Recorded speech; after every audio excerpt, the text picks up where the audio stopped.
Well, a pleasant good afternoon, everyone. Welcome to the latest installment of Hey Horka on the Blue and Gold YouTube channel. I'd love for you to subscribe to this channel, like our conversation. We would appreciate that. He is Tyler Horka, of course, the Notre Dame football beat reporter at Blue and Gold Illustrated. I'm Darin Pritchett, the host of Weekday Sports Beat on Sports Radio 960 WSBT. And about 11 days, I'll be calling Notre Dame hockey, believe it or not, for the first time against Clarkson. But I think we all needed to take a deep breath yesterday to try to regroup from a heck of a football game that did not go Notre Dame's way as Ohio State beat the Irish at Notre Dame Stadium 17-14. And I'll say this, Tyler, starting out, there's a lot of interesting storylines to talk about from this game that can be negative or frustrating.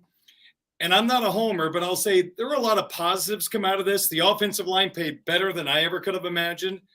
Benjamin Morrison, in particular, and Cam Hart balled out in this game. And I thought maybe a little bit more Audric Estime. The running game might have been a little better, but that's just my personal opinion. So there was some good stuff, but then, of course, we'll get to the head-scratching things. But what did you like about this particular game?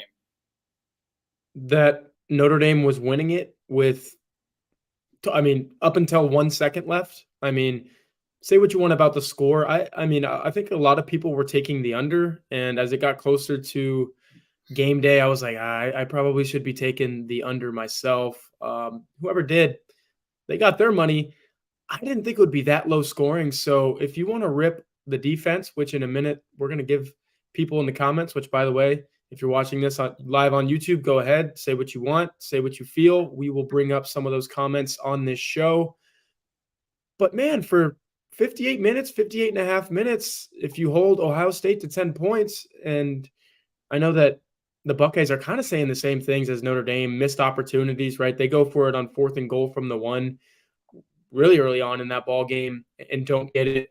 Emeka Egbuka, who's the best wide receiver on the field that particular night, drops a touchdown. So that takes 4 points off the board. There were opportunities for Ohio State to score into the 20s, but there were opportunities for Notre Dame to score into the 20s as well. So overall, you have to like the way the Notre Dame defense played. Offense wasn't opportunistic enough to win the game. That was the difference there on that side of the ball. But like you said, and Marcus Freeman said it today in his Monday press conference, Cam Hart, Benjamin Morrison, you're going against the best collection of wide receivers in the country. And for the most part, you do a really good job on the outside. Emeka Egbuka was getting his against the slot corner, Thomas Harper. It's a really tough assignment. And I don't think Thomas Harper got enough help from his Notre Dame teammates. But, yeah, a lot to like. And it goes back to what I said at the very beginning. Notre Dame could have, should have won that football game. And if you gave anybody that inkling of hope going into it, that's right where you wanted to be. Well, we might as well get to the elephant in the room, and that is the fact that the Irish had 10 defenders on the field for the last 2 plays of arguably the most important sequence of the Notre Dame season. Let me recreate, then we'll talk about it for people that didn't see it or have washed it away from their memories. 7 seconds left. Notre Dame calls their final timeout with Ohio State at the 1-yard line. Notre Dame leaves the field with 11 defenders. After the timeout, they come back with 10. I am not putting blame. I'm just pointing out Gabe Rubio was out there when they went to the sideline. He did not return for whatever reason. Ohio State runs a play. It's a bootleg to the right, incomplete pass, and you're down to the closing seconds.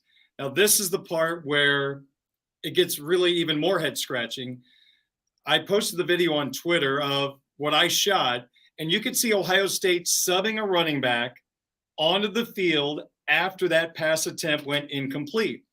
Immediately, the official behind the offense comes in, right behind the center, puts his arms out, which means there were substitutions, and the offense cannot snap the football until the defense has the opportunity to make their substitutions as a result of what the offense did. Notre Dame made no substitutions, so there is no way, even at that point, GAs, assistant coaches, coordinators head coach, players, no one knew it or didn't communicate it, whatever the case may be. And Ohio State then gets to run a play. They run right where the defensive end would have been, and they score the game-winning touchdown. And here's my video. There's that Ohio State did, which stopped the play, and it gave, really, Tyler, Notre Dame a get-out-of-jail-free card that they didn't take. Yeah, that's what you're looking at here if you're watching live on YouTube.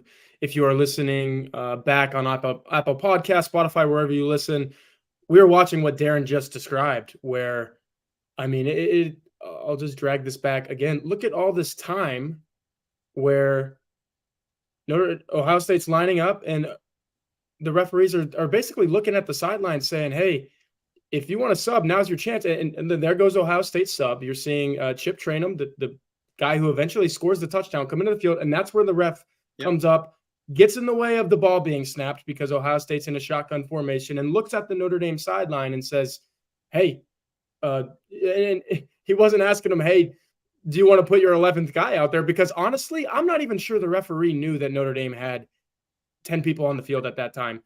If nobody from Notre Dame, like you were saying, Darin, graduate assistants, Marcus Freeman, Al Washington, anybody in the booth, it could be Jared Parker on offense in the booth up there saying, hey, I think we only have 11 guys out there or 10 guys out there on defense. It didn't happen. And I mean, it's just incredible that, and this is a thing that I was talking about with some beat writers today after Marcus Freeman's press conference. Ohio State didn't know it on that first play either, because yeah, you need to throw the ball if you're Ohio State because you have no timeouts. But where did they go, Darin? Because it was the same formation that you see here, missing a defensive lineman on that right side. If you're Ohio State looking at it on the left side, Ohio State went the other direction with its pass play, trying to get the ball in Marvin Harrison Jr.'s hands. Incomplete pass in that right corner of the end zone. And then I mean, based on what I see, I think somebody from Ohio State eventually said, hey, they noticed it and they ran right at it. So it's just inexcusable for Notre Dame not to pick that up, especially because you're the one that calls the timeout before the two plays are run. And then Ohio State subs. And I get it. Notre Dame has its personnel that it wants out there for a goal line situation. 1 yard to get. Those are the guys. But you didn't have enough guys. You were missing a guy. And it's just unfathomable. And you couldn't we're writers. We're journalists. We couldn't make that up. Couldn't make that up if we tried. I know a lot of people immediately blame the head coach. There's a reason why he has assistant coaches and coordinators, and there are GAs. There are so many eyes on the field, Tyler. There are so many eyes.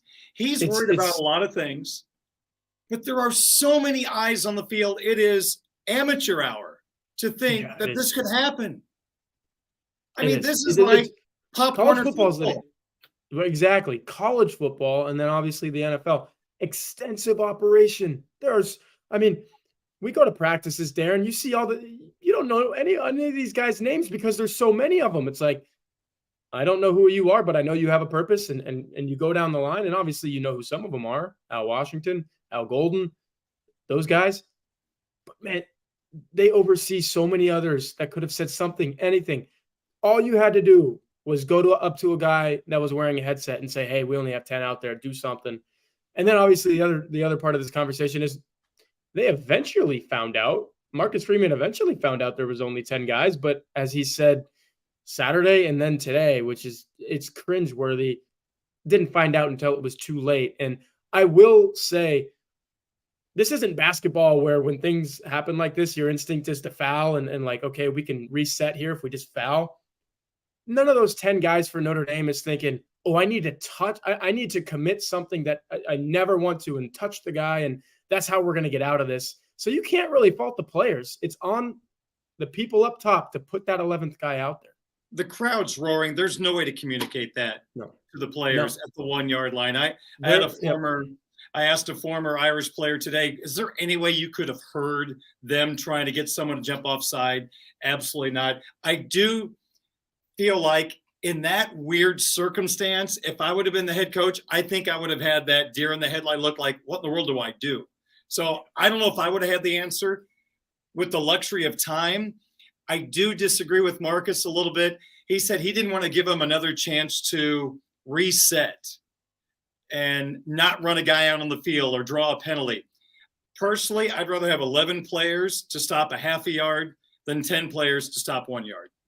Yeah. I mean, when you line up in a goal line situation, really, the 2 yard line's a little bit different than the 1, but once you get to the 1, I mean, that thing could be an inch away from the goal line and everything's the same.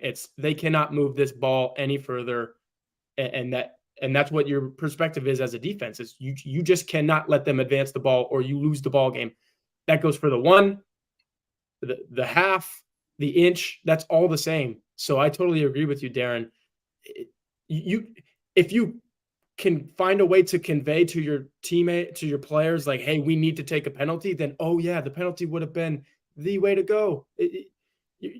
You put out 11 players on the field, you're evening the playing field. You weren't playing this from an even playing field. So the problem was there was no, like you said, Darin, excuse me, like you said, Darin, there was no way to convey, hey, we need to take a penalty here. Because I do agree with Marcus, like, in a normal situation, the last thing you want to do there is take a penalty. But the thing is, this was not a normal situation. There were 10 guys on the field. Mm-hmm.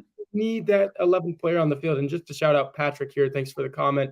Yeah, the players didn't know. They had no idea. And maybe a linebacker or the defensive back, maybe it was Thomas Harper on that side, knew. But, like, what is he going to do about it? Like, wave his arms up and down like, hey, we need a guy over here at that point. They're on the other side of the field from the bench. Yeah, no, it's. And that's another point that Marcus Freeman said. It was a far hash situation. I mean, the bottom line is you survived one play with 10 players on the field, and then you had a chance to sub. There's no excuse for trying to go another play with 10 players on the field. And sadly, it puts a dark cloud over what you could say was a successful day defensively. Yeah. You held Ohio State to 10 points for 59 minutes. And, hey, it wasn't perfect. I'm not saying it was perfect, but that last drive, there were a lot of things that you can question as a fan. I totally understand it. But throughout that game, things were going very, very well for the defense. And it's just a shame that a couple of plays in the last, 30 seconds overshadows some really good things in the ball game. Yeah, absolutely. I think that's enough about that. We're about to get to some defense stuff in a minute, though. So. Yeah, we got more. We have more. But Augies, hey, I'll tell you what, they probably grabbed some memorabilia from that historic game that folks will see in their store. Yeah, I wish, and Augie wishes that there were some things that people would like to get their hands on from a win, but it is what it is. NBC actually just announced that was the most watched college football game on their platform since Florida State, Notre Dame in 1993. So we're talking 30 years. The people were watching it. There's still going to be some stuff at Augie's locker room. So yeah, a lot of people at that game, not just watching on TV, a lot of people at that game as well. If you went to Augie's locker room, I guarantee you it was worth it. And it's going to be worth it to go during the USC game. And then what is it? Pitt and Wake Forest. Only 3 of these things left in South Bend. So when you do come for a game, you have to make it to Augie's locker room. They have a wide selection of Notre Dame stadium pieces. If you're watching on YouTube, you can see some of that there. Jerseys, helmets, autographs, one-of-a-kind Rock Me items. You can find exclusive Joe Montana signed items. Vince Vaughn was good. I think Joe Montana would have been a cool guest picker, but maybe he, blew his wad in Ireland. I actually saw him. I think we mentioned that on one of the Hey Horkas. I saw him at a pub in Ireland, and it looked like he needed a rest a little bit. Old Joe needed a rest. But yeah, Jerry McKenna's replicas of the bronze statues outside the stadium. You can see those in there. Augie gets new items all the time. If he doesn't have one in his store, he will find it for you. Visit Augie at 1811 South Bend Avenue, right around the corner from campus. See the vintage helmet display dating back to 1890. Amazing items. Go to Augie's locker room to learn more or call him at 574-277-6363. You mentioned the Florida State Notre Dame game in '93. That was the first time WSBT Radio did a game day sports beat show. And at that time, you could have people down on the field. You can talk to everybody. I mean, it was a different world. But guess who our first guest was? 1993, first guest. He was the NBC sideline reporter that day. Oh, yeah? O.J. Simpson. What? Yep. He was I'm too young to even realize that O.J. Simpson was a TV personality at one point. Yep. I was not There born you in go. 1993. I think most people who watch this realize that 1995, 1995. So that's crazy. That's a fun nugget right there, Darren. I'll leave the one-liners to everybody else. And we'll move along to our first question from the Hey Horka crowd, and it comes from Aerofan 624. Was dropping 8 into coverage on 3rd and 19 the right call? And away we go. Yeah, here we go. Darren, I actually haven't even picked your brain on this. So we are about to get into an Yep. argument, possibly, because I was fine with it, to be completely honest. I think, and there's nuance to this. People are going to say, oh, on that drive, you were getting to Kyle McCord all the time with some pressure, and some 5-man rushes were working, certainly, but it was never 3rd and 19 on any of those situations. So you can rush a guy when it's 1st and 10, 1st and, or 2nd and 10 in those situations. 3rd and 19, 20 seconds left.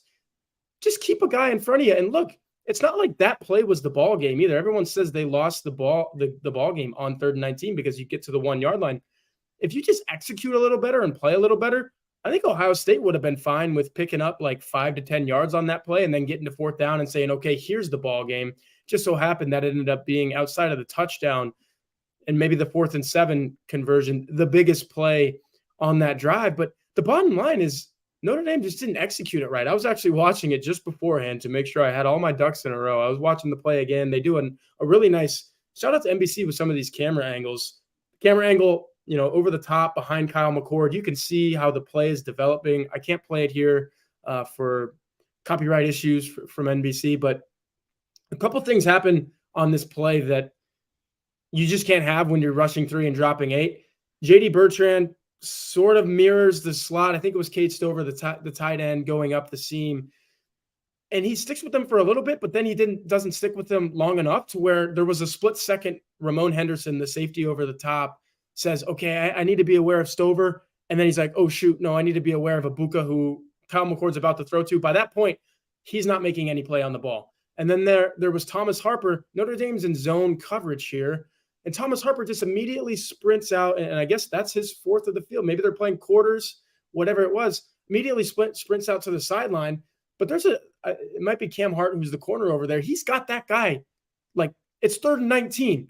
I get it. You're playing quarters. Cam Hart's quarter is a little further up the field. So if you're Thomas Harper, you're thinking, I need to get to that sideline and prevent him from catching the ball here. But even if he catches the ball there, Cam Hart can run up. You trust him to make a tackle. Anything's better than getting to the 1-yard line or the goal line. And Thomas Harper just sprints out. And Emeka Ibuka, I'm staring at it right now as I break this down. He's wide open. And I believe Henderson's the first safety to get there. The corner gets there. Harper eventually gets there, but Ibuka catches the ball. He's at the 1-yard line. It wasn't drop 8 that was the issue here. It was just an execution thing. Like, I think the more the merrier in coverage when it's 3rd and 19. But maybe you think Notre Dame should have sent the house a little bit, Darren. I'm not sure. I think some people probably agree that it wasn't the right thing, but I was fine with the coverage call. They just didn't execute it properly. Marcus said today, or was it Saturday? I apologize. I get his press conferences mixed up. I edited both today. He mentioned that they wanted to give McCord different looks. They didn't want to just play man over and over and over. So they decided to go this route, quarters defense, which is designed to take away passes deep down the field. That's what it's designed for. So, I mean, you can look at this 2 different ways. And number one, by the design of the defense, you shouldn't be able to complete that pass. Unfortunately, McCord made a great throw. There was an opening, pass completed. I guess my question is this. If you believe they should have rushed the quarterback, I would say this. Did you see enough during this season and throughout this game to make you believe that rush was going to get home? If the answer is yes to that question, then I think all of you saying that they should have brought pressure, that's a great answer. I'll end by saying this. If I'm facing Barry Bonds on a baseball field and I'm the pitcher and it's a 3-2 count, I'm going with my best pitch. I'm not going with my third pitch. I'm going with my strength. And Tyler, I've never been a defensive coordinator, so I'll just say this. Watching from the press box, I know on TV you can't see everything. The way those corners covered in man throughout this game, I had 100% confidence in their ability to stay with these receivers. And I just feel like that's the strength of the defense, is when the corners are on those guys man to man. And if I'm going to go down, I'm going to go down with my strength. On that topic, I wrote about it at blueandgold.com. You could still play man defense when you rush 3. That's the thing. I think I would have done that, Darin. You play man. Ohio State sends 5 guys out. It's basically 5 verts. They said, hey, we've got to get these 19 yards, or at least some of them, go downfield, give Kyle McCord an option. You can play man in that situation. It's literally as simple as 5 men on those guys, and then you play 3 high safeties. And then you tell the safeties, look, your only job is, if they do complete a pass, get to that guy like glue. Don't let them get to the line to gain. Definitely don't let them get to the end zone. But instead, you're kind of psyching yourself out, playing these quarters, playing this zone defense. The safeties really don't know. It looks like they don't know what they're doing. I'm looking at this play again. I can't show it because of NBC copyrights. But there's 2 safeties in the end zone. The line to gain was the 3-yard line, I believe. What are you doing in the end zone? I get it. You cannot score a touchdown. Otherwise, you lose the game. There's 15 seconds left and Notre Dame needs to go get a field goal in 15 seconds. That's not going to happen. But if you're a safety, what the heck are you doing in the end zone? They don't need to get to the end zone on that play. So I think the way that Notre Dame played it in the secondary just gave way too many gaps. And if you have Marvin Harrison Jr., and Marvin Harrison Jr. is bracketed on this play, by the way, so there's 2 of your defensive backs. And then 2 more of your defensive backs are literally standing in the end zone. Like, you cannot prevent Emeka Egbuka from getting to the 3-yard line, let alone the 1 where he ended up, if you're in the end zone. And I get it. The safety comes up, makes the tackle. You live to play 2 more downs with 10 guys on the field, as we talked about earlier. But, man, it wasn't drop 3 or rush 3, drop 8 that was the issue. It's the execution. And to your point, Darin, that's probably not Notre Dame's fastball, that type of zone coverage in that situation. And it bit them because quite honestly, to me, it looked like they didn't know what the heck they were doing in that coverage. That's what lost the game. So I guess if you want to full circle all of that, I guess, yeah, rush 3, drop 8 was the wrong call. But I don't fundamentally from a football standpoint, it should work. It just didn't because the players didn't allow it to. Well put. Yeah. And let's face it, and this is not rocket science. When you rush 3, it does allow the receivers to get down the field far enough to pick up the first down. And McCord made a great throw too. I mean, kid played pretty well under the circumstances. He held his own in that ball game and did just enough to win. Look what he did on that final drive. Didn't he convert 3rd and 7, a 3rd and 19, a couple of 4th downs? 4th and 7. Yeah. Here's another good point though. We're about to get to a super chat that just came in as well. Drew Berinsky, I see him on Twitter all the time. Very online dude. I get it. We all want to talk Notre Dame football. Had to get all 19 yards or touchdown. Tackled short, time runs out. I don't know if time fully runs out. Well, maybe it does because this is 3rd down. You can't spike it. That's another thing that kind of irked me about this from Notre Dame. You should almost want to entice them maybe to – you see it all the time in football where a team needs all of these yards. Maybe it's not 20 seconds left and they're knocking on the red zone like they are in this situation. But if McCord's back there and he's like, man, I have nothing deep. They're all over it. I need to take this little check down. Tackle that guy inbounds. All of a sudden, they're running up to the line of scrimmage. No timeouts. That's the ball game. That play right there is the ball game. Instead, you let him get a first down. There was only, again, the line to gain was the 3-yard line. You either get to the 3, 2, or 1, or it's a touchdown, and that's it. You somehow let him get to the 1, which there's all these yards to gain, and he gets to a point on the field where he gets the first down, time stops, and then the whole shenanigans, the whole circus ensues. If Ohio State literally gets 18 yards, they are scrambling to get 4 yards to win the ball game or they lose. There were 2 things on this play that, could have been to the demise of Notre Dame. touchdown, first down, and on 19 yards, you let them get a first down, which stops the clock. It's just, man, it's frustrating, Darin, because again, I'm not going to get mad at rush 3, drop 8 because I've seen it work. It should work in this situation. I'm just looking at it and I'm speechless because the Notre Dame players didn't allow it to work. That's the bottom line. When Marcus Freeman talks about execution, that was not good execution. And let me take this a different direction. If the offense executes a little better, we're not in this spot. We're never going to worry about 3rd and 19. And of course, I think people woke up on Sunday more mad about that, Darin. More mad that Notre Dame had the ball with less than 5 minutes left and didn't end the ball game because of play calling, execution, a little bit of both, whatever it may be. That's the ball game right there. I tweeted it in the moment. I said the Notre Dame defense did the dang thing, which was stop Ohio State on 4th and 1. Ryan Day really thought that they could go out, off the tackle outside with Emeka Egbuka and knife it up for a yard. Notre Dame defense said, nope, you're not doing that. Gave the ball back to the Notre Dame offense. You need to be able to win a ball game right there, and they didn't. Yeah, the 4th down play calls can definitely be scrutinized.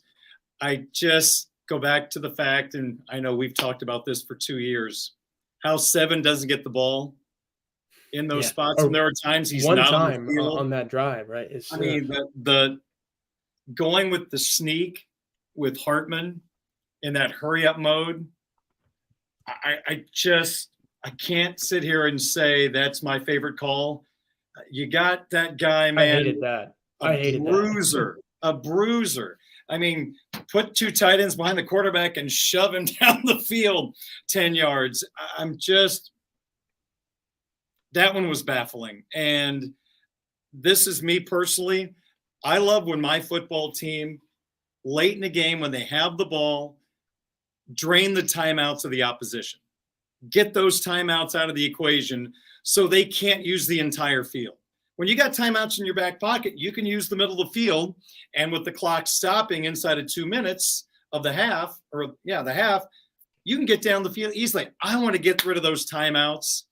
So I don't know if I've ever seen a screen pass in a situation we're trying to run out the clock. That one surprised me. And boy, that almost was disastrous since it was intercepted. But I've never seen a play that was almost so disastrous and almost so holy crap, this worked at the same time. Have you seen the camera shots of that, Darin? It's like if that ball gets over to Darin Pritchett, who was it? Was it Spindler and Fisher out there, or maybe a pulling Coogan? Or there was 2 linemen.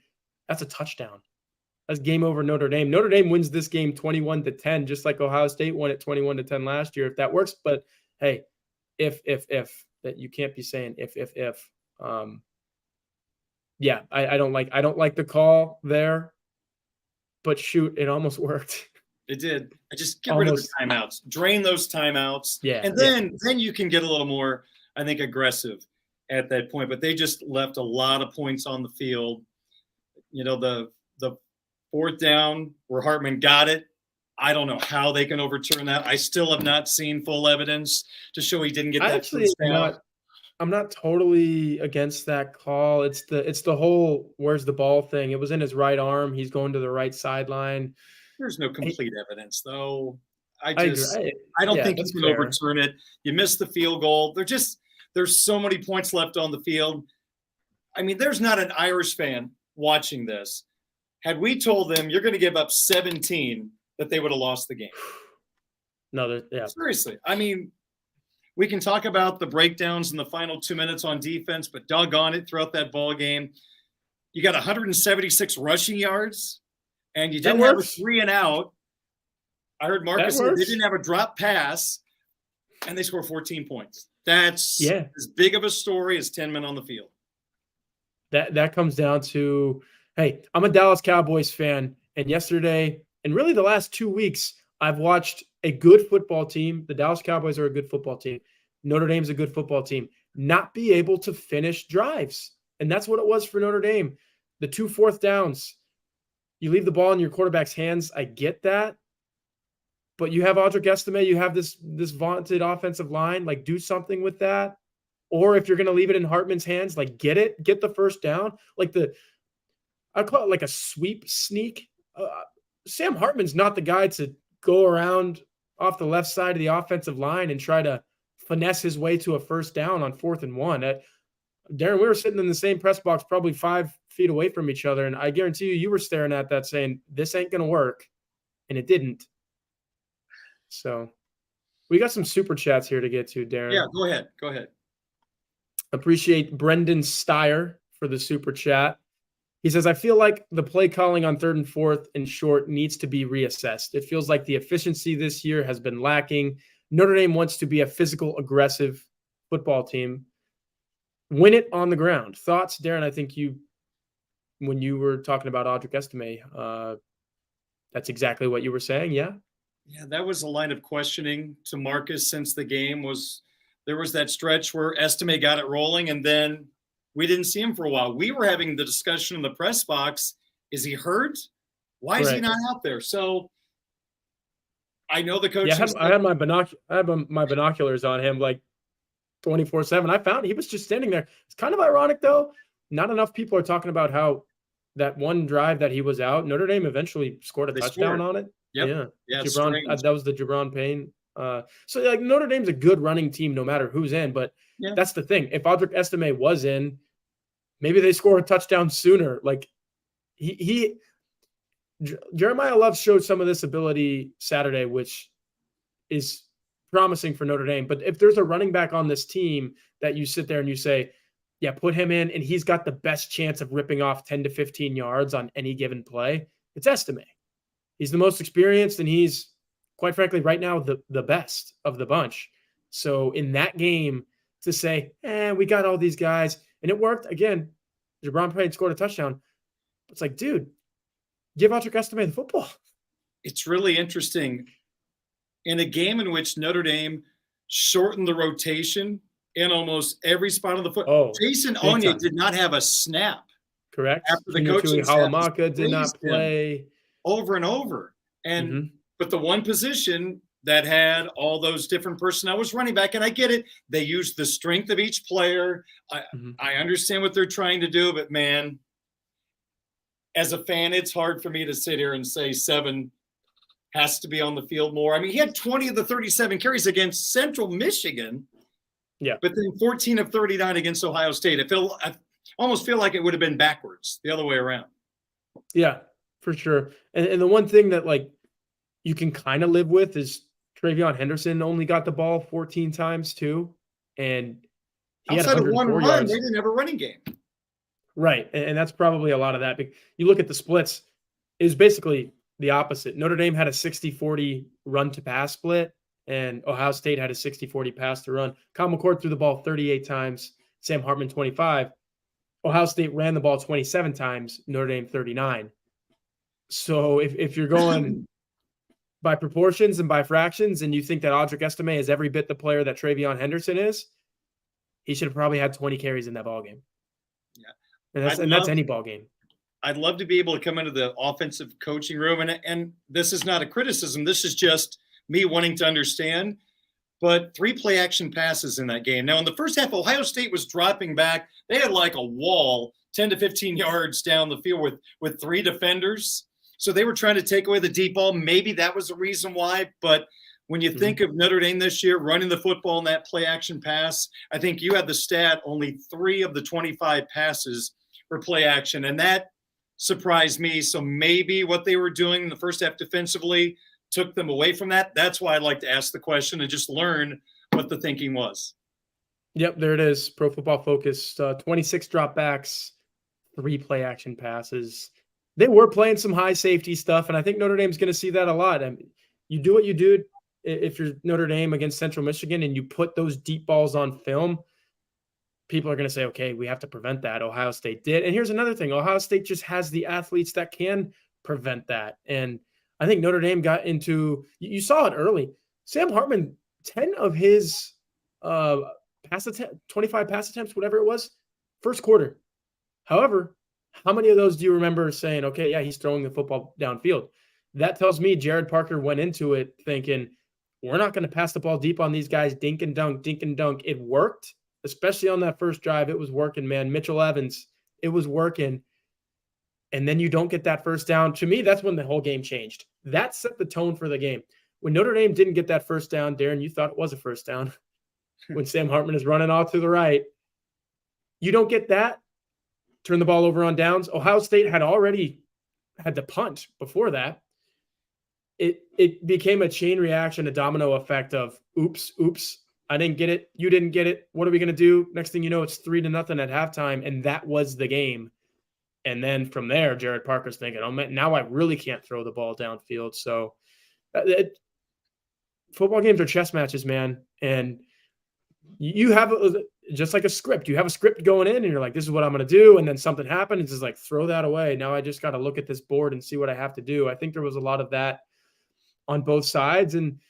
But the thing is, like, if I'm a football coach, I'm thinking, what can I do to break away? What can I do to reverse all of this and put my imprint on the game and say, yeah, things are going this way, but I'm going to do this? Because when Jared Parker and the coaching staff, whatever it was, Ryan Day to an extent, I know the personnel is different. It ended up feeling a lot like last year. And I was just waiting for a team saying, no, this is not last year. It could have been Notre Dame to make some downfield passing plays that they could not make last year. And they still said, you know what? Nah, we're going to do it. We're going to play in this game. We're going to play in this low-scoring game. Turns out 2 years in a row, that did not work for Notre Dame. They couldn't win a low-scoring game against a high-scoring team. Do you have another super question to get to, or should I go? Yeah, I believe we have two. So okay, let's go.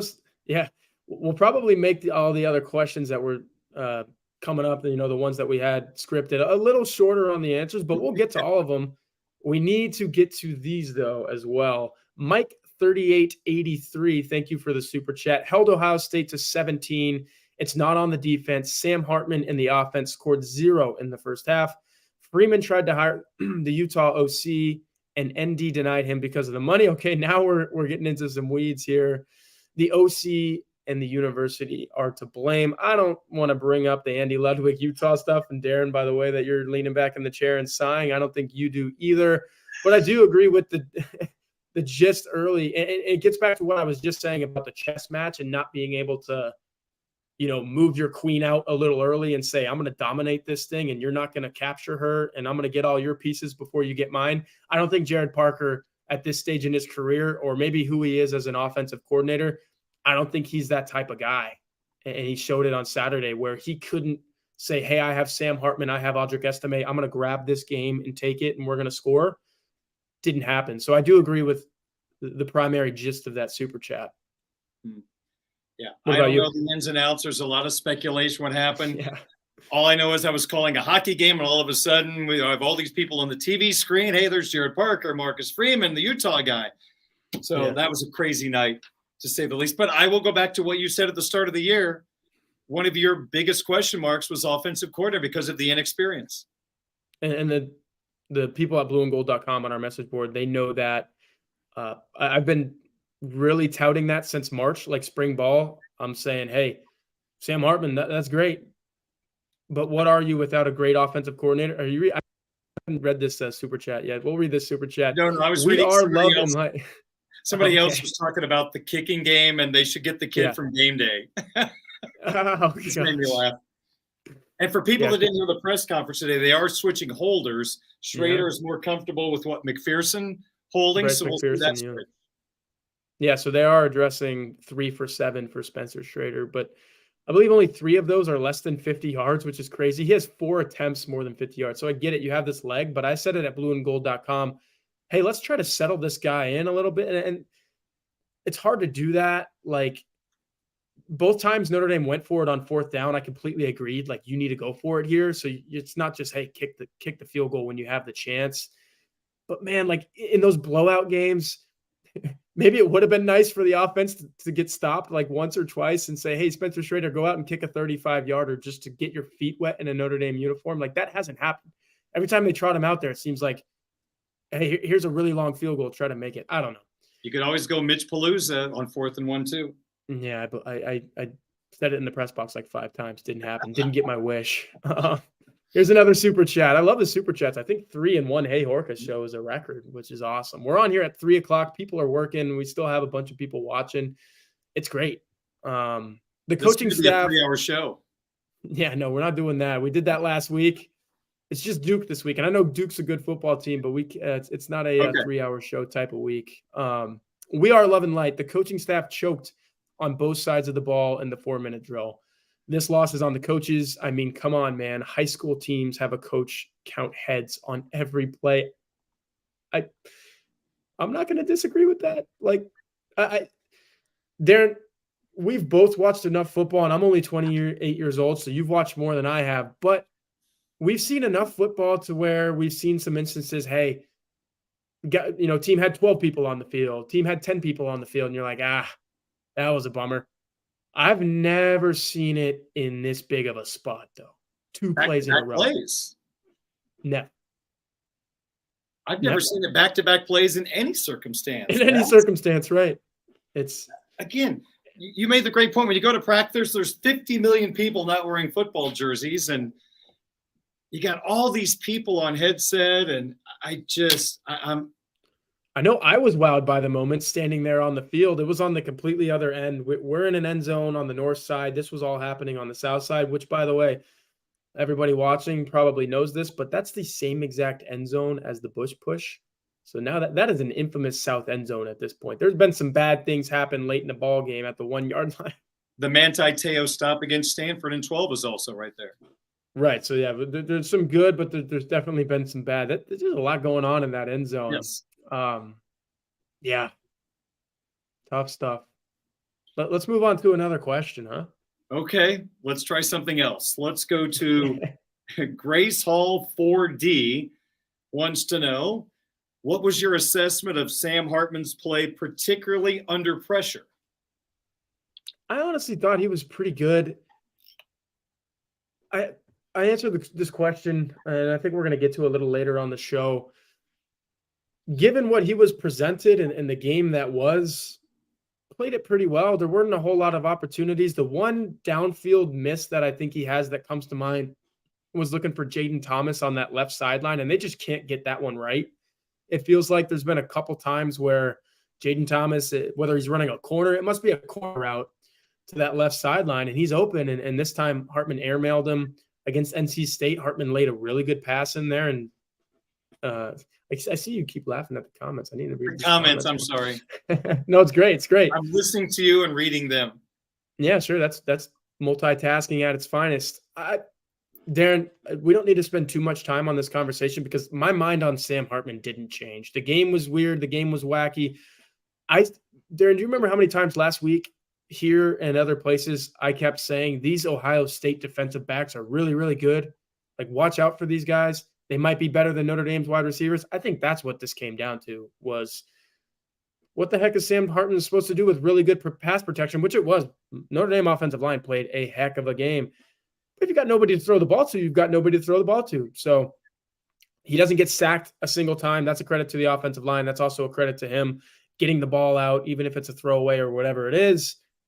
My opinion on Sam Hartman didn't change. Notre Dame lost a low-scoring ball game in a game against some really good defensive players. It's going to happen. And look, Sam Hartman is still intercept. The one thing that people kept knocking Sam Hartman for coming in here is, dude's got like 25 interceptions in the last 2 seasons. Are we really going to start this guy? He's got 0 interceptions and 5 starts at Notre Dame. He's taking care of the football. Guys just got to get a little bit more open for him, for me. Yeah, and Ohio State did whatever they could to try to prevent the deep ball, and they did a pretty good job. I'm not saying there isn't something you could scheme up, but there just wasn't much down the field from my vantage point sitting in the press box for him to attack. Here's a good question from Patrick. Appreciate the question here, Patrick. Where is Braylon James? You might see a little Braylon James in the coming weeks. Deion Colsey's having his knee scoped later this week, so that eliminates a boundary wide receiver. In pregame warmups with Colsey not a go, he was there, he was suited, but we were watching warmups and it was evident Colsey was not going to play in this ballgame.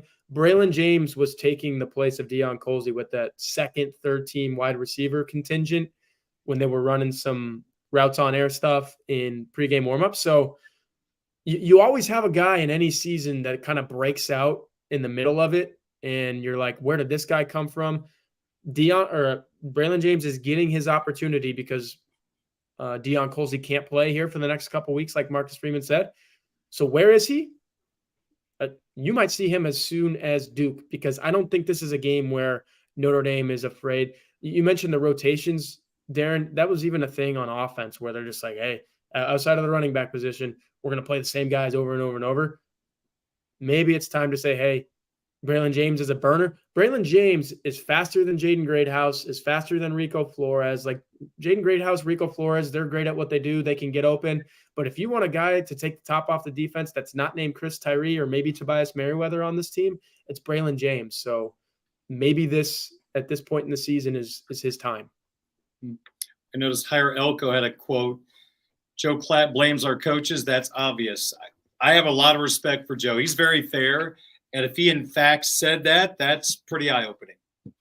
Yeah, I think there's not a lot of people on here who are SEC types of guys, but Paul Finebaum's a walking quote, and I think he kind of sounded off on the Notre Dame coaches as well. Look, you can't defend what happened. It's inexcusable, indefensible. And it's not just the 10 people on the field thing. Notre Dame, at the end of the day, probably got out-coached in a lot of areas in this game, even though it was only a 3-point ball game.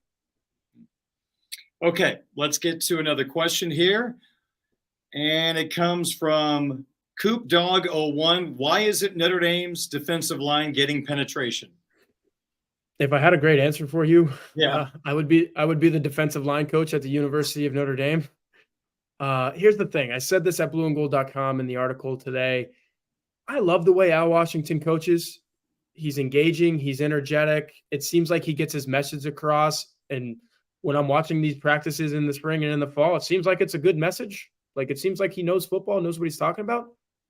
But on the flip side of that, there's a reason Ohio State let him go 2 years ago, and he was on the market. And Marcus Freeman was like, you know what? I'm an Ohio State guy. I know what Al Washington's about or is supposed to be about. Let's bring him in. I'm not so sure he is going to be a long-term answer for Marcus Freeman and for the Notre Dame defensive line, because there's so many times in college football, I've seen it enough, where you think a guy is great and he's supposed to coach these guys up and be the guy for that position group. I don't think it's working right now. Now let's get to some of the stuff that's happening or what we're seeing. I know Jordan Botelho gets credited for a sack there on the grounding play, I think. So he gets a sack. I'm not sure how many he has for the season. I can check really, really quickly.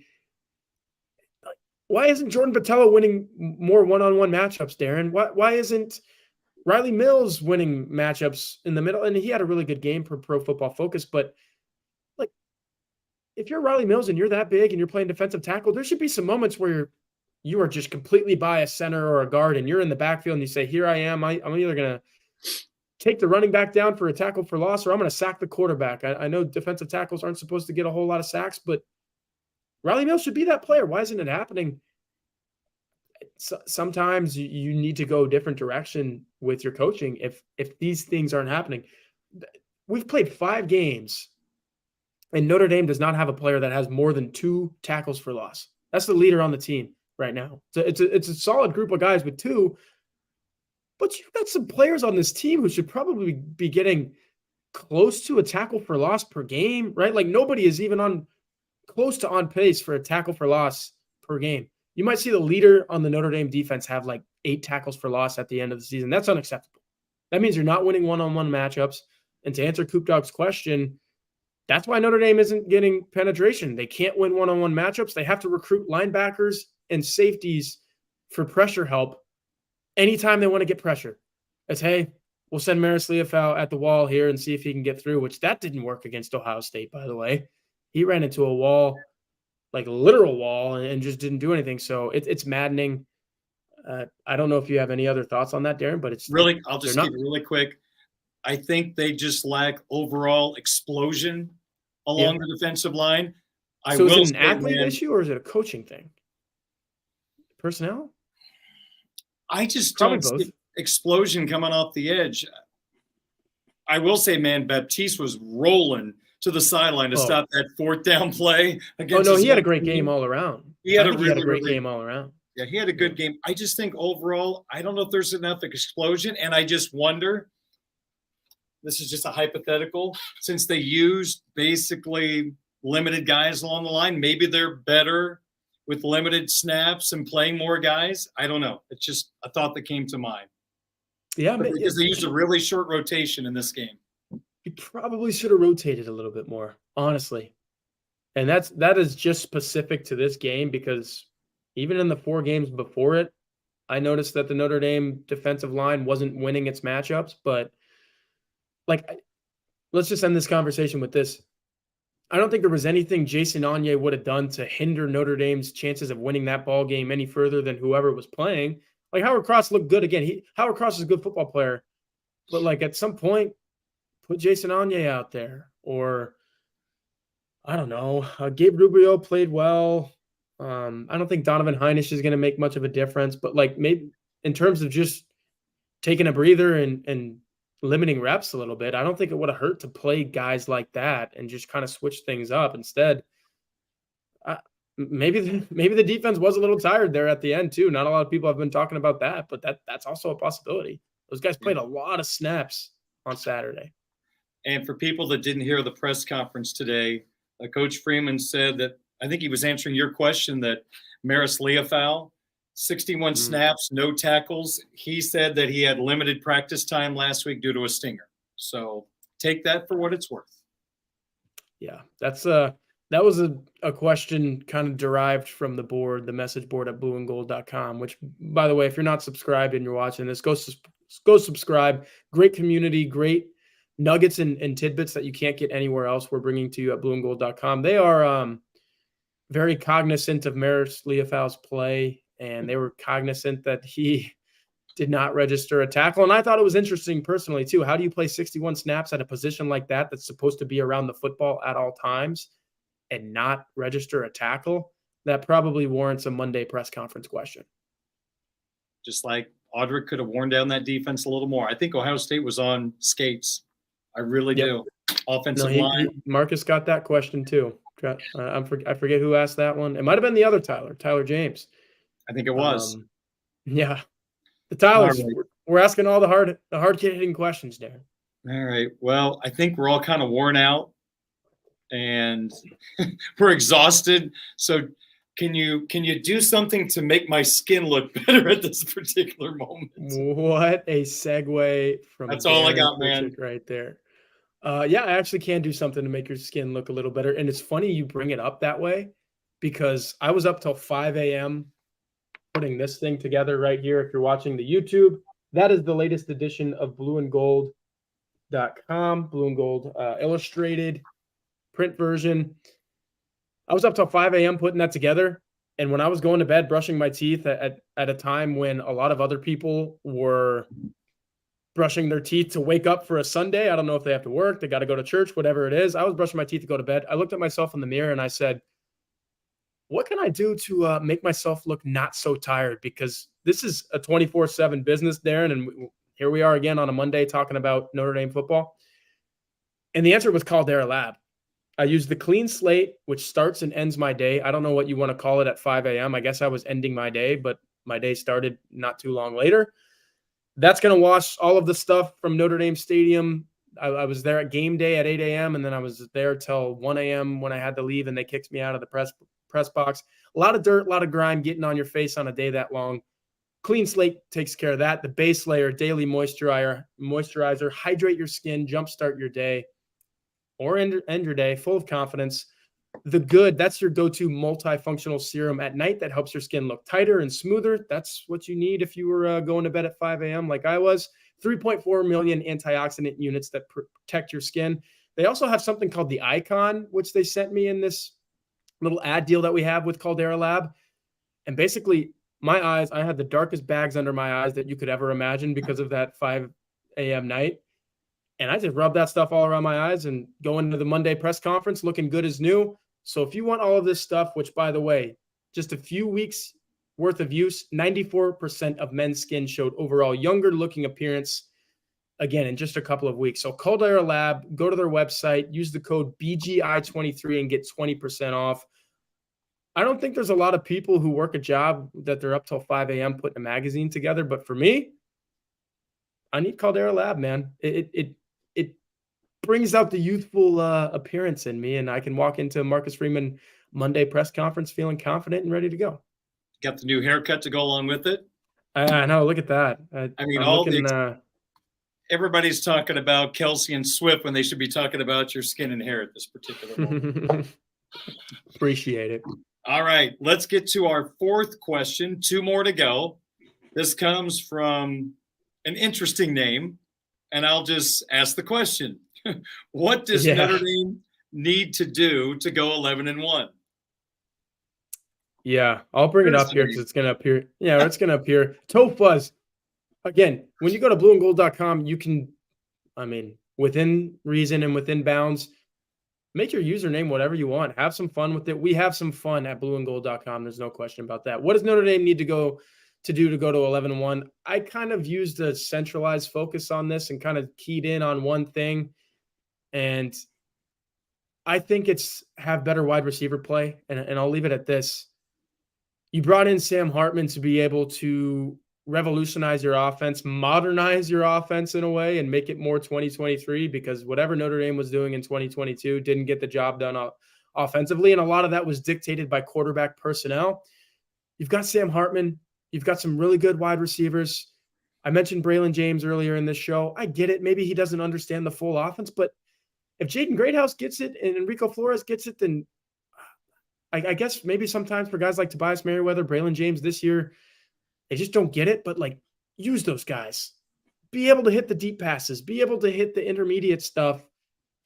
And that's what it comes down to for me, because if you have Sam Hartman, you've got to give him an opportunity to be Sam Hartman. And I think Mike Goolsby on our Sunday show had a really good analogy, or just frame it like this. If you watched that game with no sound and you said, who has the better quarterback, you probably would have said Kyle McCord. But Sam Hartman, we talked about all week, was the guy that was supposed to give Notre Dame the quarterback edge in that game. And if you watch that game and, took away the fact that Sam Hartman has this beard and this hair and his appearance and whatnot, I don't think you would have thought he's the 24-year-old who was making his 50th start. So, and I think a lot of that had to do with what Notre Dame was or wasn't doing in terms of the pass catching game. I didn't think there would be another game this year, partly because of what Notre Dame has personnel-wise at tight end, losing Michael Mayer. But I didn't think there would be a game this year where it was like, man, the tight end is all we got. And I guess Holden Stays kind of made it that way at NC State in a good way. When you catch 4 passes for 115 yards, that's good. But some other wide receivers made plays in that game. To me, Darin, in this game, it was like, outside of a couple Jaden Greathouse catches and the Rico Flores touchdown, it was like, who's Sam Hartman going to throw the ball to if it's not Mitchell Evans? And I don't think that's a place Notre Dame wants to be. It's not going 11-1 if that's the way it is the rest of the season. First, it was pretty cool sitting next to Bob Golick at that game on Saturday, learning a lot about defensive line play during that ball game. What does Notre Dame need to do to go 11-1? I think I'm going to use a Marcus Freeman line, and right now worry about the moment in front of them, and that is getting refocused after that loss. Okay. Whether they won or lost, I just thought it was going to be an incredibly difficult emotional turnaround. I asked a former Irish player about that, and he says it does take you a little while to refocus, most individuals. So this Duke game, I think, could be a handful. Duke's going to be, man, that camp is going to be wild with game day there for the first time. I'm just worried about, I think, the last 48 hours. And Drew, pray to Mary. That's another pretty good. That'll get it done. But you got to get mentally locked back in, and they aren't going to get to 11-1 if they sleepwalk through this game or don't recover mentally from this game. So I just think the time period we're in right now is so crucial to know what's going to happen on Saturday. Yeah, one more thought on all of this. I haven't gone back and completely I do a rewatch every Tuesday, an article that kind of breaks down, and me and my colleague Jack Sobel split it up to where he does offense one week, I do defense. I got offense this week, so I think my rewatch might be diving into the looks that Notre Dame was showing. If Ohio State was going to sit with the safeties and not let Notre Dame go downfield, why wasn't Notre Dame spreading it out a little bit more and putting 4 wide receivers on the field at the same time a little bit more? Again, I don't know if they did. I'm going to go back and watch that, and you go to blueandgold.com on Tuesday to see my takeaways. But yeah, maybe there were some instances where you could have had Jaden Thomas, as Carmel Humphrey here is saying, in the slot, like with Jaden Greathouse or Chris Tyree on the other side, or maybe 3, trips on one side and another wide receiver on the other. I think spread could have been the way to go in this game. And if I go back and rewatch and I see that that's not what Jared Parker did, that would have been an in-game adjustment to me, saying, hey, we think we finally have the wide receivers that can go against a defense that just wants to safety us off the field and not let us throw the ball at all. The counter wasn't really there from what I saw watching that game. And yeah, I think like a lineup of Chris Tyree, Jaden Greathouse, Jaden Thomas, and I guess at that point you don't have Deion Colsey. Braylon James was not ready for this game. Tobias Merriweather would have been my other guy. I think those 4 wide receivers on the same field at the same time presents a look that Ohio State might not have been ready for. I guess, Tyler, I look at it a different way.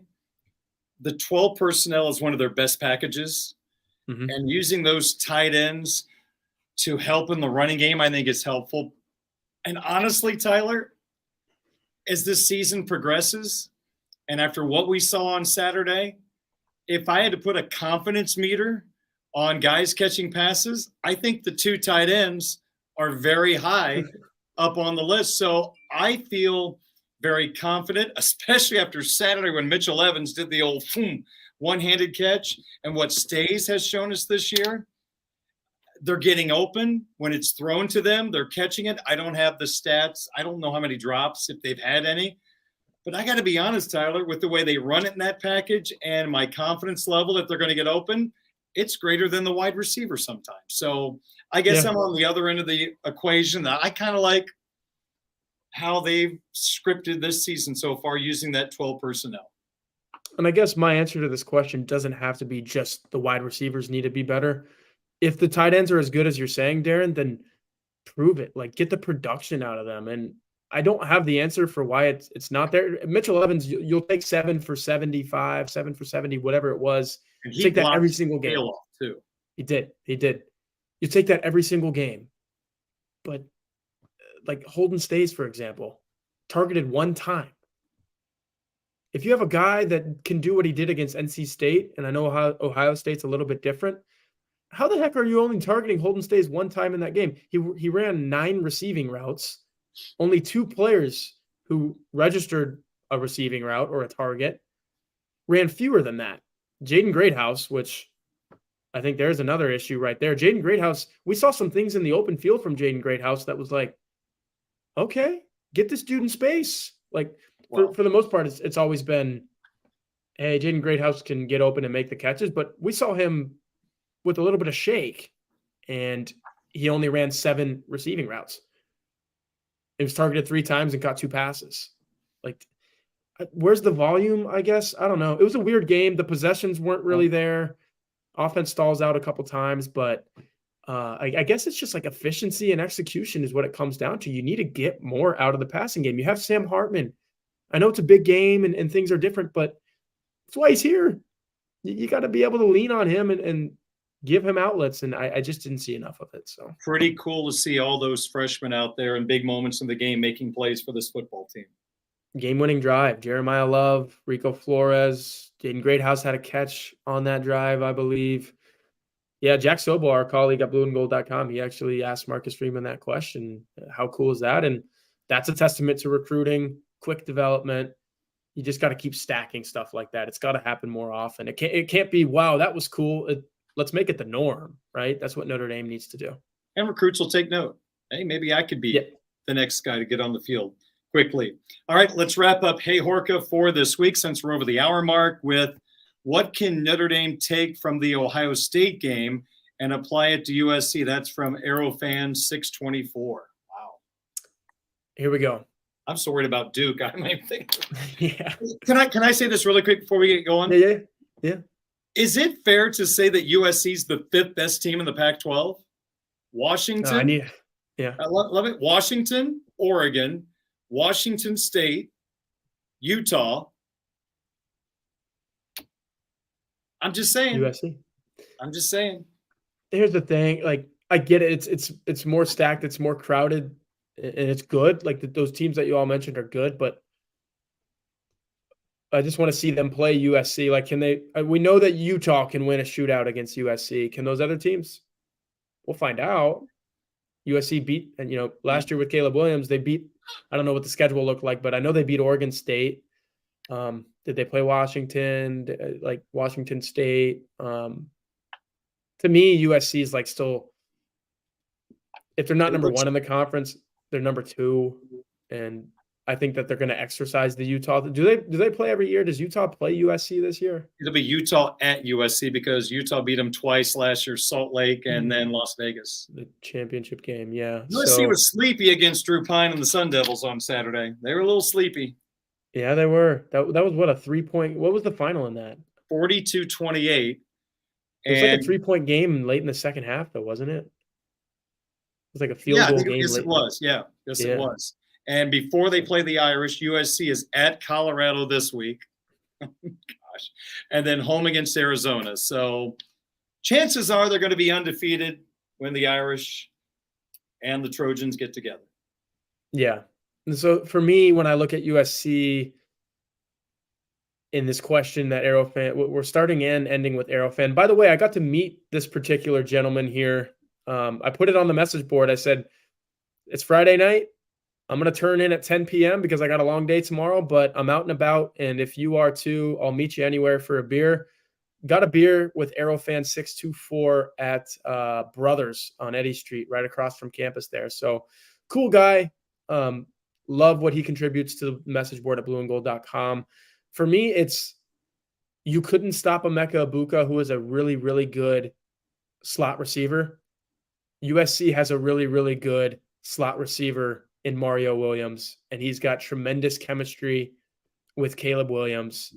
So take the film, look at it, try to help Thomas Harper out a little bit in coverage on the slot guy. Try to find a way to not get burned over the middle, and it's safety play. I get it. You're working with the personnel that you have there, Ramon Henderson, DJ Brown, Xavier Watts, but you've got to find a way to, because we said it earlier in the show, Darin. Marcus Freeman said it today. Cam Hart, Benjamin Morrison, they proved like, hey, you can pretty much cover anybody. Like, yeah, you're going to get a couple balls caught on you, but man, they can keep people in front of them. They can make plays on the football. They're not going to get torched on the outside. Marvin Harrison Jr., even before the injury, wasn't doing a whole lot. So what are you going to do to stop? USC's got some great outside receivers, but you say, hey, what? We got some great cornerbacks. Put them on them. What are you going to do to stop Mario Williams? Because he's not Emeka Ibuka, but he can beat you. He can beat you out of the middle, and that's what it was for me. Gosh, I'm so looking at the Duke game. I can't even process. That's fair. You don't have because Duke and Louisville's a hell of a lot better than we thought. So that's two tough road games. Before we get to USC, I'll just say this: make the boys with headbands and surfboards make a business decision in tackling Audric Estime. Yeah. Make sure that guy gets a majority of the carries against those guys. And you know what? Going into this week, make sure that secondary has a lot of confidence. I know the corners played well. There were some missed opportunities by the safeties. Build up their confidence after. Yeah. I'm sure those guys are disappointed in a couple of things that happened. So make sure they're ready to go because Riley Leonard, he doesn't throw it hard. Maybe not the most accurate, not the most athletic, but again, he's kind of a poor man's Tim Tebow. He figures out a way to help his football team and win games. So dangerous game coming up this week. Absolutely. And yeah, I guess we'll end with that. We got Andrew Gilmore. Yeah. Wouldn't be a Hey Horka show if we don't shout out Andrew Gilmore. 2 games, Duke, Louisville, both before USC. So it's a little early to talk USC, but look, I think Notre Dame should win both of these football games. Like, I'm not looking at this Notre Dame football team just because it lost to Ohio State by 3 points and saying, oh no, now this thing's in jeopardy of really spiraling. It is. If you lose to Duke on, and you should have won too. So if you do lose to Duke on Saturday, that's the spiral. I mean, that's like yes, you're losing to another football team. Like you're losing to another good football team, but you're also losing 2 in a row in a season where 2 weeks ago, I think there were actually people thinking, hey, can we beat everyone on the schedule? And then all of a sudden you lose 2 games in a row. And the next 2 games that you have are going to be against ranked teams. Louisville probably going to be ranked. I don't know if they're ranked now, but they're 4-0. And then USC is definitely going to be ranked. So you could be a 3-loss football team before you know it. And you were thinking earlier, hey, can we run the table? So, Yep. Yeah, I mean, I didn't want to prematurely bring up a USC question, but I thought it was interesting because I did see the parallels there between, hey, you didn't stop Emeka Egbuka, you better be able to stop Mario Williams. So I'm not going to make a pick in the Duke Notre Dame game until I find out what Lou Holtz has to say about Duke, and then I'll adjust from there. Yeah, Darin, we just went an hour and 11 minutes without bringing up the Ryan Day thing, and I know you have thoughts on it. You know what's funny about that, Darin? You shared your thoughts with me on that whole situation before the game even played out. And then in the post game, it ended up being the story of post game outside of it's crazy how many storylines came out of that post game, the 10-man thing. But the Ryan Day thing was like the biggest sideshow in the history of sideshows that I've ever seen, because you were right, Darin. I will give you your props. You were right. Lou Holtz, 86-year-old Lou Holtz, found a way to give a coach who is now 49-6 in his career extra motivation. And that is incredible to me. You were right. Props. I don't know if I was right. You were. Sometimes you don't need to give the opposition anything else to think about it. And you know what? And I know a lot of Irish fans were ticked at me, but I defended Ryan Day because he's protecting his corporation. He's protecting the image. He's protecting his players by going off and going after Lou. Because if somebody did that about Notre Dame, I think all of us would like to see someone stand up and say, hey, this is freaking Notre Dame. You don't say that about us. We're this, we're that. So I think Ryan had to do that. And especially losing to Michigan 2 years in a row, you got to pick your spots to find something to crow about. Yeah, I just think the way he did it was a little over beyond. I've never seen a grown man. Yeah, I've never seen a grown man say, "Where do you get off?" so many times in my life until I read his post game or transcribe. He kept saying, "Where do you get off saying that, Lou Holtz?" It's like, what, dude? Lou Holtz is 86 years old. I'm not trying to go attack, who Lou Holtz is today physically and whatnot, but Darin, he needed help standing up on the sideline when Notre Dame, or on the field when Notre Dame honored the 1988 championship team, I think it was.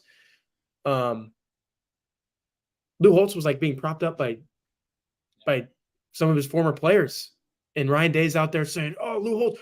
He literally said, "I'd like to know where Lou Holtz is right now." It's like, dude, just get on the bus and go back to Columbus. You snuck out of South Bend with a 3-point victory. You're not going to be saying all this if you lost, and that's part of the reason he did it. He was like, "Oh, we won. I have my chance to say all this." So it was weird to me, but again, I give you the props. You were right. It fired him up. And let me close with this. Someone that I respect that knows sent me a direct message a couple of moments ago. And in regard to 10 men on the field, this person says Freeman has a veteran defensive staff. The defensive GA, really their only job in the booth is to count players each play, make sure we have 11. So that's another thought from somebody else. So yeah, we might as well finish the show the same way that we started it and say, there is no world there in the year 2023 that can't happen. Nope. No, sir. No, sir. All right. Well, let's wrap up this installment of Hey Horka. Tyler's going to join me on my show on 960 AM and WSBTradio.com at about 6 o'clock tonight Eastern time. So we'll talk a little more Notre Dame football. So Tyler, appreciate your time. Enjoy the rest of your week. And I guess you'll be heading to Duke? I am. Yeah, I'll be there. All right. Very good. Safe travels, and we'll talk to you next week. Absolutely. Thanks for the extra 15 minutes today, Darin, but I think it was worth it. And if you're watching this on YouTube, go ahead and hit the like, the thumbs up, subscribe, and we will see you same time next week. Appreciate it. All right. See you guys.